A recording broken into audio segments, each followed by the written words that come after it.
शेतकऱ्याच्या बांधावर सुद्धा शेतकऱ्याला संविधान समजलं पाहिजे। बाजारामध्ये एखादा हातगाडीवर विक्री करणारे एखाद्या विक्रेत्याला सुद्धा संविधान समजलं पाहिजे। नाक्यावरच्या एखाद्या महिलेला संविधान समजलं पाहिजे। आदिवासी वाडीवरच्या एका आदिवासी बांधवाला संविधान समजलं पाहिजे। अशा पद्धतीने साध्या सोप्या भाषेमध्ये संविधान सांगण्याचा प्रयत्न आम्ही इथे करणार आहोत। कारण संविधान ही एक किचकट प्रक्रिया असं सगळ्यांना वाटतं, पण साध्या सोप्या भाषेमध्ये सुद्धा संविधान समजावता येतं। तो प्रयत्न आम्ही इथं करणार आहोत। ग्राम संवर्धन सामाजिक संस्था बांधनवाडी आपल्या समोर आम्ही आता इथं पथनाट्य सादर करणार आहोत। हर घर संविधान, हे हर घर संविधान पथनाट्य सादर करण्यापाठीमागचा उद्देश लोकांमध्ये संविधान पोहोचवणं, संविधानाविषयी जनजागृती होणं हा तर आहेच, आणि हे आम्ही करणारच आहोत।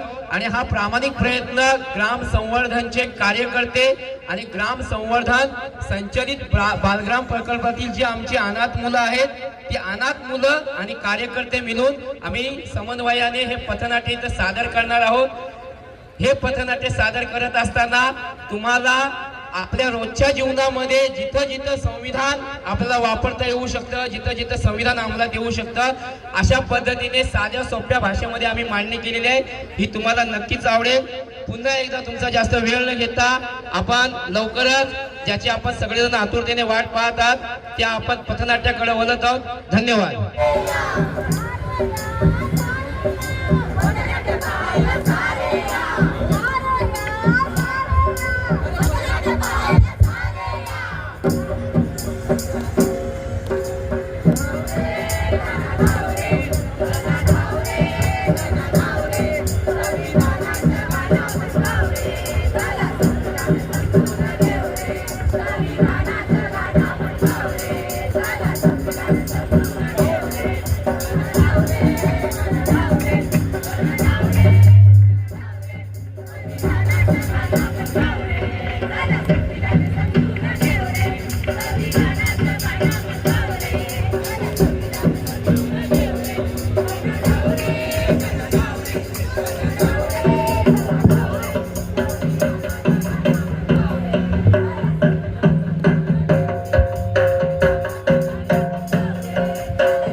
संविधान म्हणजे होय, संविधान म्हणजे संविधान म्हणजे संविधान म्हणजे पुस्तक, काय ते नियम, काय ते कलम, काय ती मूल्ये, सगळा कसा ओके मध्ये आहे।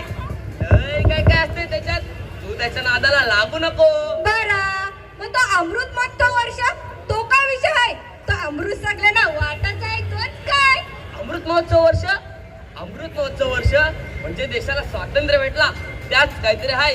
आणि तो हर घर तिरंगाचा मॅटर काय आहे? म्हणजे घरावर झेंडा लावायचा, म्हणजे देशप्रेम। हो, देशप्रेम, कट्टर आणि एकदम कट्टर। म्हणजे आपण घरावर झेंडा लावल्यावर आणि इथं बसलेल्या सर्व लोकांनी घरावर झेंडा लावल्यावर आपला देशप्रेम दिसतंय। हो, ते प्रत्येकाला दिसतंय आणि आपण आपल्या देशासाठी एवढं करू शकत नाही। आपल्या बुद्धीला सुद्धा चालना दिली पाहिजे का नाही? संविधान, अमृत महोत्सव, तिरंगा, प्रतिज्ञा या सर्व गोष्टी आपण समजून घेतल्या पाहिजे। तू काय शिकवतोस मला? बरं, नाही शिकवत। पण तुला एक प्रश्न विचारू का? विचार की, विचार काय मी कोणाला? बरं, संविधान कोणी लिहिलं? अरे एकच साहेब, बाबासाहेब। अरे एकच साहेब, बाबासाहेब। अरे एकच साहेब, बाबासाहेब। बरं, संविधान समितीचे अध्यक्ष कोण? संविधान समितीचे अध्यक्ष राहू दे। मसुदा समितीचे अध्यक्ष कोण? मसुदा समितीचे, अरे आत्ता तोंडावर तेही नाहीयेत। संविधान तयार कधी झालं? संविधान तयार, असू दे। संविधान अंमलात कधी आलं? संविधान अंमलात बघा, गेली काही वर्ष आपण हेच करत आलो आहोत। म्हणजे म्हणजे आपण केवळ घोषणा, प्रतीके, अस्मिता या गोष्टीतच अडकून राहिलो आहोत. पुढे जाऊन आपण या पक्षाचा झेंडा, त्या पक्षाचा झेंडा, तिरंगा मात्र विसरून गेलो आहोत. नुकताच देशामध्ये अमृत महोत्सव साजरा केला. आपल्या देशाला स्वातंत्र्य मिळून 78 वर्ष पूर्ण झाली. ज्याच्या आधारावर देश चालते ते संविधान लागून 75 वर्ष पूर्ण झाली. पण या गोष्टीचा कधी आपण विचार केला नाही. असा कसा? आम्ही सगळे रोजच म्हणतोय की संविधानाची प्रास्ताविका आम्ही भारताचे लोक, भारताचे एक सार्वभौम, समाजवादी, धर्मनिरपेक्ष, लोकशाही, गणराज्य, blah blah blah blah blah blah blah blah blah. वाह वाह, छान छान, अभिनंदन. आता याचा अर्थ सांग. असलं तर काही विचारतच नाही. अरे सांग रे सांग, घाबरू नकोस, मी तुझ्या सोबत आहे. त्यात काहीतरी आहे. लोकशाही, सार्वभौम, बंधुत्व आणि न्याय. न्याय? न्याय म्हणजे काय? हा, सांगतो. तेच सांगायला आम्ही आलो. या संविधान महोत्सव मध्ये ग्राम संवर्धन सामाजिक संस्था संचलित ग्राम कला मंच आपल्या समोर सादर करीत आहे एक पथनाट्य. त्याचे नाव आहे हर घर संविधान, हर घर संविधान, हर घर. संविधान. आम्ही कलाकार. मी सिद्धांत म्हात्रे. मी रणजित पाटील. मी मानसी पाटील. मी राजू पाटील. मी उपासना म्हात्रे. मी गिंजल म्हात्रे. मी स्मिता रसाळ. मी निकिता पाटील. मी कैवल्य गजबी. मी अर्पिता पाटील. मी राजेश रसाळ. या संविधान महोत्सवात सादर करीत आहोत एक पथनाट्य ज्याचं नाव आहे हर घर संविधान, हर घर संविधान, हर घर संविधान, हर घर संविधान, हर घर संविधान, हर घर. संविधान. या सगळा बरोबर चांगला मला आठवत नाही, पण कॉलेजच्या गोष्टी काय सगळ्यांनाच सांगायच्या असतात काय. अरे बाबा नको सांगू, पण कॉलेजला गेला तेव्हा कॉलेज फी भरली होतीस का? 11,000 फी भरली होती मी, पण 19,000 आलं माझ्या अकाउंटला. मग एवढे पैसे कुठून आले याचा कधी विचार केलास का? नाही. मित्र, हे सर्व बाबासाहेबांनी संविधानामध्ये सामाजिक न्यायाची तरतूद करून आपल्याला शैक्षणिक आरक्षण दिलेले आहे. म्हणजेच काय? म्हणजेच काय? स्कॉलरशिप. म्हणजेच काय? स्कॉलरशिप. माऱ्यामध्ये वादळी वाऱ्यामध्ये तोफेच्या माऱ्यामध्ये पहिला भीमा मी रण लढणाऱ्यामध्ये. वादळी वाऱ्यामध्ये तोफेच्या माऱ्यामध्ये पहिला भीमा मी रण लढणाऱ्यामध्ये. वादळी वाऱ्यामध्ये तोफेच्या माऱ्यामध्ये पहिला भीमा मी रण लढणाऱ्यामध्ये. येऊ दे तर त्याचं तोंड काळ काढून धिंड काढू आपण.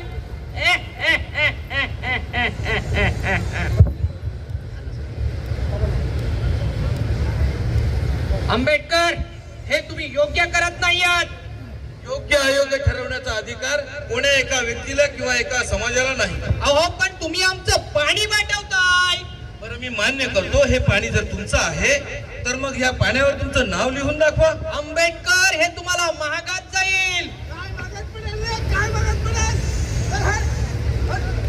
हे पहा, तुम्हाला हे महागात जाईल. आधीच सांगू शकतो. थांबा, शांत व्हा.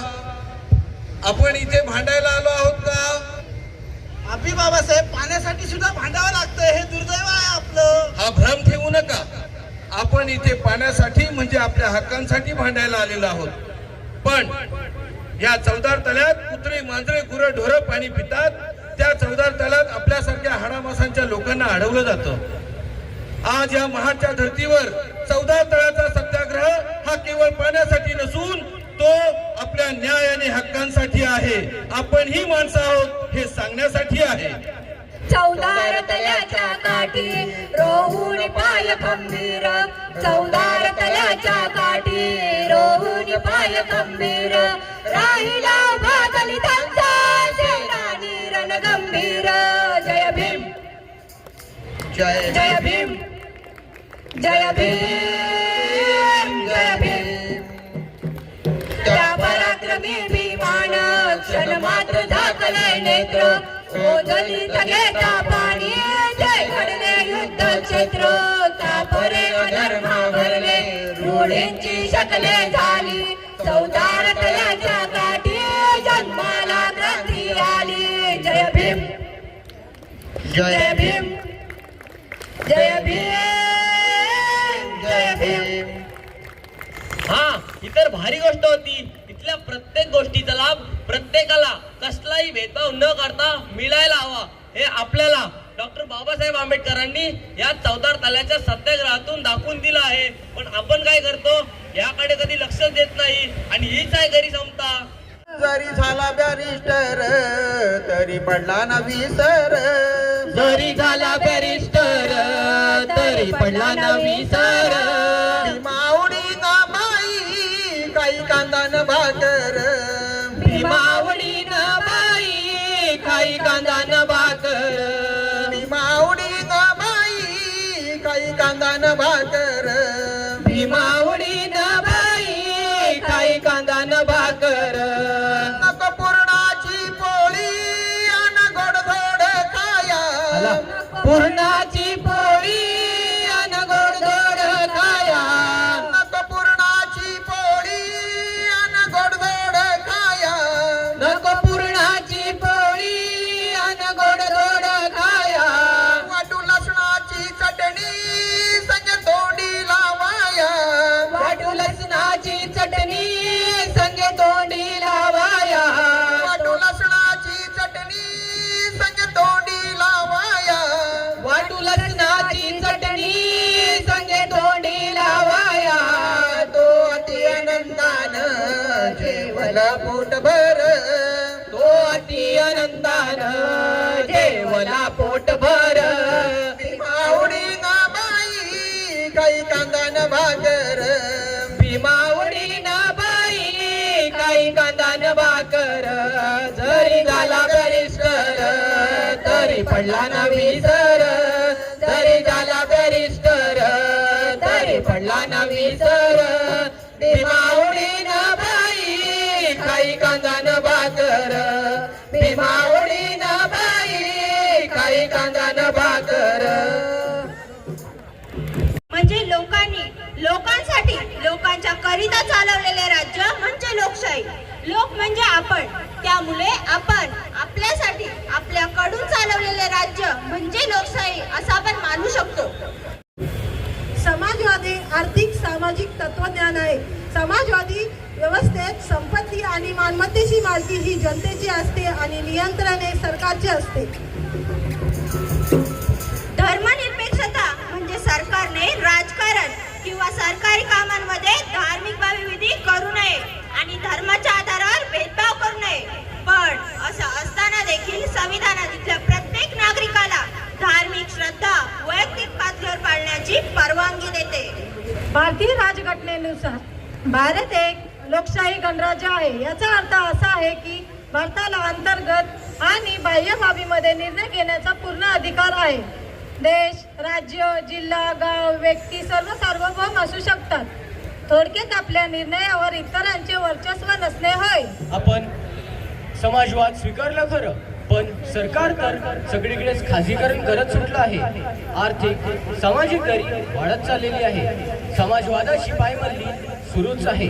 42व्या घटना दुरुस्तीनंतर आपण धर्मनिरपेक्षता मूल्य स्वीकारले, पण आज आपण आपल्या आजूबाजूला कट्टर धर्माभिमानी लोकांची संख्या वाढत असल्याचे पाहतो.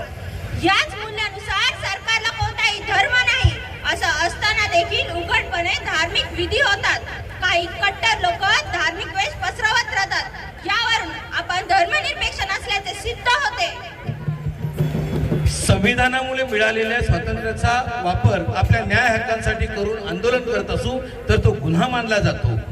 आम्ही काय खावं, काय राहावं, सोशल मीडियावर कसं व्यक्त व्हावं यावर पालत असणं म्हणजे स्वातंत्र्य धोक्यात असल्याचं दिसतं. समता या मूल्याच्या बाबतीतही असंच घडतं.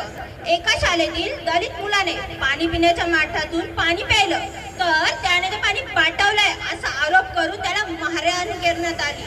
एका गावात जन्मापासून आयुष्य घालवणाऱ्या दलित व्यक्तीच्या मृत्यूनंतर त्याच्या अंत्यविधीसाठी स्मशानभूमीवर जागा दिली जात नाही.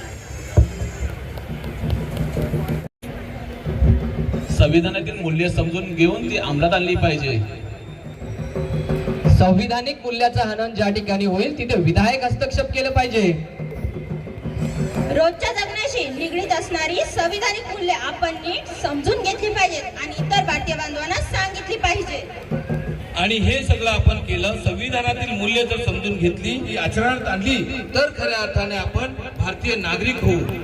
त्यामुळे भलेही माझ्या घरी असेल गीता बायबल कुराण, भलेही माझ्या घरी असेल गीता बायबल कुराण, तरीही माझा एकच धर्म, संविधान संविधान संविधान, तरीही माझा एकच धर्म. संविधान संविधान संविधान. माता की जय माता की जय. डॉक्टर बाबासाहेब आंबेडकरांचा विजय असो. डॉक्टर बाबासाहेब आंबेडकरांचा विजय असो. छत्रपती शिवाजी महाराज की जय. छत्रपती शिवाजी महाराज की जय. छत्रपती शाहू महाराज की जय. महात्मा ज्योतिबा फुलेंचा विजय असो. महात्मा ज्योतिबा फुलेंचा